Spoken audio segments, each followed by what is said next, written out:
বুড়ো বাবা মার দিকে তাকিয়ে থাকি, আমি তার একটি মাত্র মেয়ে।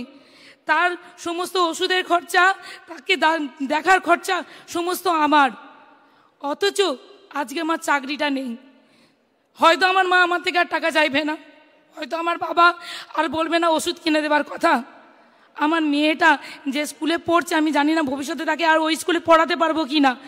আমার মতো এখানে হাজার হাজার আমার সহযোদ্ধারা এখানে উপস্থিত হয়েছে, তারা সামনের মাসে কি খাবে সেটা জানে না। যাদের হয়তো একটা বাড়ি তৈরি হয়নি, আদৌ মাথার ছাদ হবে কিনা জানি না। কেন হলো এরকম? আমরা তো জাজমেন্টই চেয়েছিলাম, আমরা তো সুবিচার চেয়েছিলাম, আমরা সুবিচারের জন্য সুপ্রিম কোর্টে গিয়েছিলাম, যা যা তথ্য দেওয়া দিয়েছিলাম, তারপরেও আমাদের এই অবস্থা।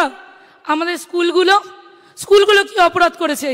আমাদের স্কুলের বাচ্চাগুলো, আমি আমার সাবজেক্টের একজন মাত্র টিচার, এইরকম সিঙ্গেল সাবজেক্টের টিচার এখানে অনেক আছে। আজকে সেই স্টুডেন্টগুলোর কি হবে? শাস্তিটা কাকে দিল? কাকে দেওয়ার কথা? আর কতজন মানুষ পেল?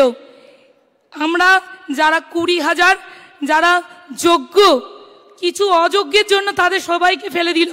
20,000, শুধু আমরা 20,000 নয়, প্রত্যেক একজনের পিছনে আরও 5 জন, আর তার পিছনে আমাদের স্কুলের বাচ্চারা।